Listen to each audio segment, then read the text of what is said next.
Anha mehribanlar, Türkmenistan'ın hormatly ýyly ýaşulyjy Halipa Şahir Badyr Ağa Şalyýew Hasylatly kitabyny ýörite ýazgy bilen maňa sowgat iýeripdir.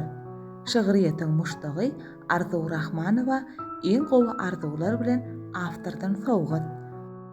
Halipanyň Hasyl diýip atlandyrylan bu kitaby birnäçe bölümden, ýagny Türkmenistan rowaşlygyň watany, çemen, nowça, rubagylar, üçlemeler degişli bolup, onda körpelerimizden başlap uly ýaşly adamlar öz kalybyna ýakyn setirleri okap bilerler. Körediýä bilimleň aň paýhas gorun, ruhu hadynam diýip duýýan kitaby, artdyrýar aklyny açdykça sıryn kalbymda ýer edip söýýän kitaby diýip belleýän awtor her birimizi kitap okamaga, bahasyz baýlyga eýe bolmagymyza çagyrýar.